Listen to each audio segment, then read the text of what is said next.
الحمد للہ رب العالمین والعاقبۃ للمتقین والصلاة والسلام علی سید المرسلین۔ سامعین حاضرین، آج 17 رمضان المبارک ہے۔ 17 رمضان المبارک 2 ہجری جمعہ کے دن کو جنگ بدر کا واقعہ رونما ہوا، اور یہ ایک ایسا واقعہ تھا جس میں کفر اور اسلام کا مقابلہ تھا، حق اور باطل کی لڑائی، اللہ کے پیاروں کا اللہ کے دشمنوں سے مقابلہ تھا، اور اللہ کے پیاروں کی تعداد کم تھی، دشمنوں کی تعداد زیادہ تھی۔ دشمنوں کے پاس اسلحہ بھی زیادہ تھا، ان کے پاس سواریاں بھی زیادہ تھیں، ان کے پاس ہتھیار بھی زیادہ تھے، جنگی قوتیں بھی زیادہ تھیں، اور اللہ کے پیاروں کے پاس یہ دنیاوی ساز و سامان کم تھا، نہ ان کے پاس سواریاں مکمل تھیں،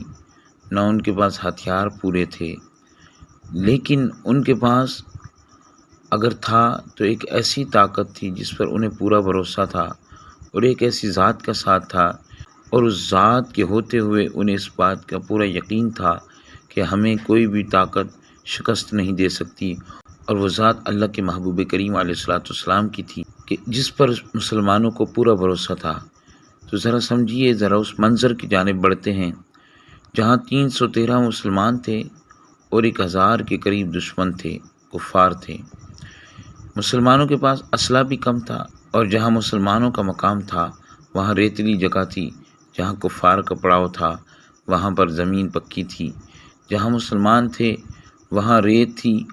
اور گھوڑا جب چلتا تھا تو اس کے پاؤں زمین میں دھس جاتے تھے، لیکن کفار کی جگہ بڑی مضبوط تھی۔ اس دن مسلمانوں کے پاس ایک ہی بات تھی کہ آج اسلام کا نام بلند ہو جائے، ہماری ذات رہے یا نہ رہے، صرف اللہ اور اس کے رسول کا نام بلند رہے، ہم اس دنیا میں باقی رہیں یا نہ رہیں، آقا کریم علیہ الصلوۃ والسلام کی ذات کا نام بلند رہے، اللہ کا نام بلند رہے۔ اور یہ ایسی کفر اور اسلام کی لڑائی تھی کہ جس کے اندر کفر کو اللہ تبارک و تعالیٰ نے خاک چٹا دی، اور مسلمانوں کی مدد اللہ تبارک و تعالیٰ نے اپنے فرشتوں کے ذریعے کی۔ لیکن یہاں پر ایک بات میں عرض کرنا چاہتا ہوں کہ قرآن مجید فرقان حمید نے صحابہ کرام رضوان اللہ تعالیٰ علیہم اجمعین کے ساتھ ایک شرط فرمائی۔ اللہ نے فرمایا تم میں ایک شرط ہونی چاہیے، جب وہ پائی جائے گی تو پھر میں تم پر فرشتے اتاروں گا۔ اور وہ فرشتے کیسے اترے، وہ شرط کیا تھی؟ اللہ نے ارشاد فرمایا، یاد کرو اے حبیب، جب تم مسلمانوں سے فرما رہے تھے کیا تمہیں یہ کافی نہیں کہ تمہارا رب 3000 فرشتے اتار کر تمہاری مدد کرے؟ ہاں کیوں نہیں، اگر تم صبر کرو اور تقوی اختیار کرو، اور کافر اسی وقت تمہارے اوپر حملہ آور ہو جائیں تو تمہارا رب 5000 نشان والے فرشتوں کے ساتھ تمہاری مدد فرمائے گا۔ یعنی جب انہوں نے تقوی اختیار کیا، صبر کیا، اپنے آپ کو اللہ اور اس کے رسول کے لیے جھکا دیا، تو پھر 2 ہجری 17 رمضان المبارک کو وہ واقعہ رونما ہوا کہ جس کا نتیجہ یہ ہوا کہ آج تک کفر روتا ہے، آج تک کفر پیٹتا ہے کہ ہم نے 313 سے شکست کھائی، اور وہ ایک دن ایسا تھا کہ جہاں صرف 14 مسلمان شہادت کے مرتبے پر فائز ہوئے، اور 70 کے قریب کفار اس دنیا سے واصل جہنم ہوئے۔ اور اللہ تبارک و تعالیٰ نے اس واقعے کو قرآن مجید فرقان حمید میں اس طریقے سے بیان فرمایا، وَلَقَدْ نَصَرَكُمُ اللَّهُ بِبَدْرٍ وَأَنْتُمْ أَذِلَّةٌ فَاتَّقُوا اللَّهَ لَعَلَّكُمْ تَشْكُرُونَ۔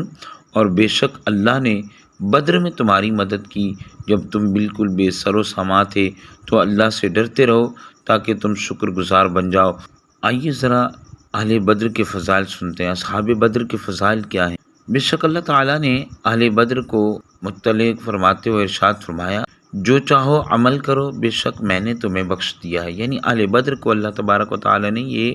نوید سنا دی کہ میں تم سے اتنا راضی ہو گیا ہوں، جو عمل تم چاہو کرو، میں نے تم کو بخش دیا، یعنی میں تم سے راضی ہو گیا۔ ایک روایت میں ہے کہ اللہ تبارک و تعالیٰ نے ان کے لیے جنت واجب فرما دی، کہ ان اہل بدر پر جنت واجب ہو گئی۔ اور ایک اور روایت میں ہے کہ اللہ تعالیٰ بدر و حدیبیہ میں حاضر ہونے والوں کو ہرگز آگ میں داخل نہ فرمائے گا۔ اور سیرت حلبیہ میں ایک جملہ بیان کیا گیا کہ اہل بدر کا ذکر کرتے وقت دعا قبول ہوتی ہے،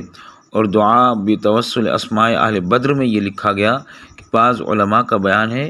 بعض لوگوں نے فقط اصحاب بدر کے ناموں سے درجات ولایت حاصل کیے،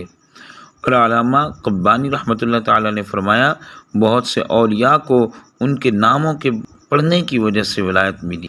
یعنی اہل بدر کے نام اتنے برکت والے ہیں کہ کئی لوگوں کو اللہ تبارک و تعالیٰ نے ولایت ہی ان کے ناموں سے عطا فرمائی۔ اور ایک شخص حج کے ارادے سے نکلا تو اصحاب بدر کے نام ایک کاغذ میں لکھے اور اسے دروازے میں رکھ دیا۔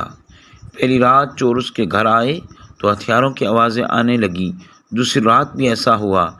جب مالک لوٹا تو چوروں کا سردار اس سے حفاظت کا نسخہ پوچھنے لگا تو اس نے کہا میں نے کاغذ میں آیت الکرسی اور اصحاب بدر کے نام لکھے تھے۔ چور نے کہا مجھے یہی کافی ہے۔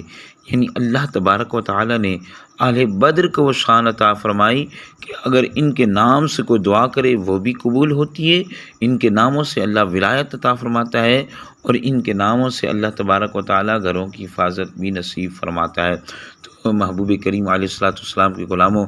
آج وہ اہل بدر کا دن ہے جنہوں نے اسلام کو بچایا تو ہم تک اسلام پہنچا، جنہوں نے رب کا نام بلند کیا تو ہم پر رب کا نام پہنچا، جنہوں نے اللہ کے رسول کے ساتھ مل کر میدان کے اندر اپنی جانوں کے نذرانے بھی پیش کیے۔